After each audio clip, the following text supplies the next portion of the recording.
for every eating disorder, it's also a way of coping and soothing. And it's a way of dealing with emotions. And so for the anorexic, it's a way of making everything still. I had a patient, she wasn't severely anorexic. She was 5'2". I think she was 9. Well, I know she was 95. I think she was about 5'2". The reason I remember she was 95 is because she could not function if she was 95.5 pounds or even 94.5 pounds. She had to be 95 pounds. And she got on the scale almost every hour. And if her weight went up a pound, she exercised and exercised and exercised and ran and didn't eat and tried to go to the bathroom until it went down to 95. Then she could breathe and go out into the world because everything was under control. It wasn't about losing weight. It was about being in control. It was totally about emotions. And so with anorexia, you can see that there's a component of it that is a way of taking care of feelings. Certainly with bulimia and binge eating, you know, when I get someone asked before, how do you deal with cravings? And we'll talk a little bit about that. Everyone has to deal with moments of cravings. But what happens when someone's stuck in an eating disorder, I say, you know, imagine you have a baby. And you're holding the baby and the baby's screaming. What do? Well, hopefully what you do is you say, is the baby hungry? Is she tired? Does she need to be held? But someone who's stuck in an eating disorder says, oh my God, feed the baby. Haagen-Dazs, ice cream, cake, cookies. And I say, oh my God, yeah, the baby's going to shut up momentarily. But I think the work with any sort of eating disorder is to get that moment and to get the moment of craving and to, you know, another way to deal with it in addition to the food and what might be needed nutritionally is to ask, what are you hungry for? I mean, we often just go to the refrigerator, you know, and a lot of my work is to say, what were you just thinking? What were you feeling? And they'll say, I don't know, I just was hungry. No, what were you thinking? And sometimes it takes weeks and weeks for someone to say, oh my God, you know what? I was thinking I sort of felt down. Or I was thinking I came into my apartment after school and no, there wasn't one message on my machine. There was a lot of thoughts that can lead someone to go there. And there's a lot of thoughts and feelings that can allow for cravings. And so the work is to take that baby and to say, what are you really feeling? So, you know, and it's funny because one of the things I like to ask audiences, particularly college students, is what's your way of coping? You know, I mean, if you're really to think about it, you know, someone breaks up with you, or you get a really unfair mark on something, or you're mad at your mother, how do you cope? Are you the kind of person that blames everyone? Oh, that stupid teacher, you know, or my boyfriend, or what? Are you the kind of person who takes it in on yourself?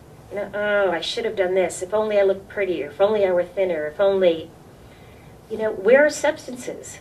And by the way, if there were, I think there's one man in the audience. If there were more men, I say to the men, where are substances? Because a lot of times for the guys who aren't used to having a language around feelings, they go to substances, and drinking, drugs, and certainly, or action.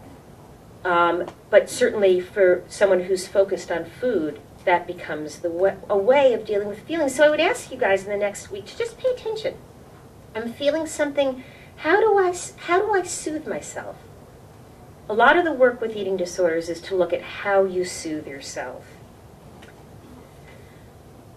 Now, the other question I often get is, well, you know, we're all dieting, we're all overeating, we're all skipping meals. I mean, how do we know it's actually, you know, that a problem is in the making? And that's a really important question. It's an important question for all of you guys who are in a sorority together. It's an important question for yourselves if you're concerned, because every single bit of the research, no controversy here, is the quicker you catch an eating disorder, the more quickly you have the chance of cure. And by the way, the statistics show if you let something go for as long as 5 years, there's a really good chance that you may be struggling with it the rest of your life. So if you're roommates with someone, you're worried about someone, we'll talk in a minute, it's really important to say something. And some of the things, if you're worried about yourself, here's some of the questions I ask. All right, we can say diagnostically, you know, what are you eating? Are you losing weight? Are you binging twice a week? But some of the questions to really ask yourself are, how much has food, weight, and your looks begun to define who you are? So you wake up in the morning, what's the first thing you think about? Do you think, oh, I have this test, or I want to speak to this person? Or do you think, I wonder how much I weigh. I wonder if I've lost weight. I wonder what I'm going to wear today. I wonder what I'm going to eat today. I wonder if I'm going to eat today. You're at that point, you're in trouble. So you want to question how much is food and weight and looks defining yourself? You also want to ask, is it interfering in my life? I have people tell me again and again, oh, I'm not going to that party, there's too much food. I'm not going to this talk, there's too much food. You know, I'm not going to meet that friend for coffee because they always eat pastry when we eat, and so I better not meet them. You know, what decisions are being made based not on relationships, but on food? When you're at a table and there's food, where's your focus? You thinking about calories? Or sometimes when I have patients who are really worried about their weight and focused on an eating disorder, I'll say, wake up. Who's at the table? I want you to go around to every single person at the table and tell me what you're feeling and what you're thinking about them. And they often tell me, you know what? I wasn't even there. I was counting the calories. I was wondering whether I'll eat dessert. Oh, now I've already binged.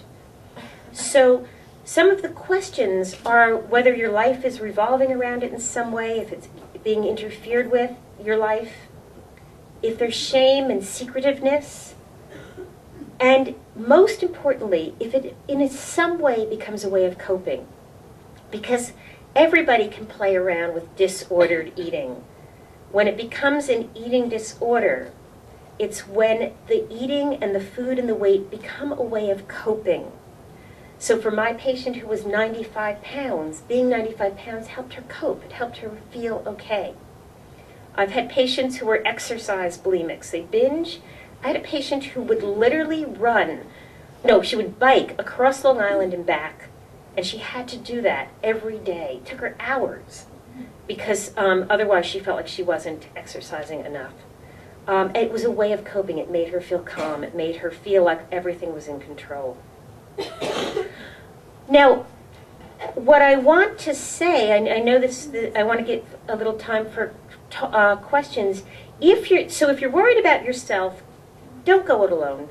Get in, talk to somebody, call me, call the counseling center. There's a really good program here at NYU.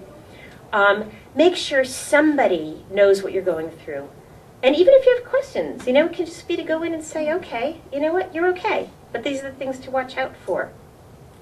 If you know someone that you're worried about, that's what my book is about, because we were getting calls from roommates all the time, and we were doing interventions with roommates. The food in the mini refrigerators was gone, there was vomit on the toilet seats, someone was losing weight and they didn't know what to do. I mean, all these kind of things are happening day to day in colleges. And what's really important is that you find a way to talk to this person. And the first step is really to talk to her directly. You don't have to call a professional. The book goes through it step by step.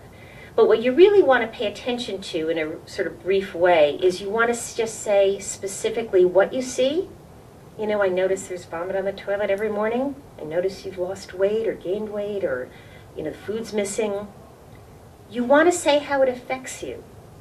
It affects me because I'm worried about you, or it affects me because I'm pissed off because you're leaving the place a mess, or hey, it's my food. That affects me. And then you have to say what you want the person to do about it. It may be that you want her just to talk about it with you and to see if she'll change her behavior around the room. It may be that you're worried enough that you want to actually go in to a professional and just have a consultation, or make sure she's spoken to someone. Or if it's really severe, that you know that some adult or authority or parent knows. So in closing, because I'm running fast and I want to leave some time for questions, what I want to say is to remember that these are really insidious disorders, don't play around with it. Pay attention to anything that I'm saying in terms of whether you're concerned about yourself or concerned about somebody else. And pay attention to the messages that are all around us and how seriously you take them, about how thin you need to be, what you're supposed to eat. And just be, we all are doing this now, having a dialogue with each other about what we're really paying attention to in terms of who we are as women. I mean, a friend of mine and I, we always get together, and the first thing girls say to each other is, "Oh, you look good, you look good." You know? It's interesting. Men don't say that. Boys don't say, "Oh, you look good, you look good." It's like, so listen to the messages that women have all around us about just focusing on our weights. And the moment, and our looks, and the moment that you notice that that's mostly where you are, just question, what else have you forgotten about yourself? And where else can you go with it? Started in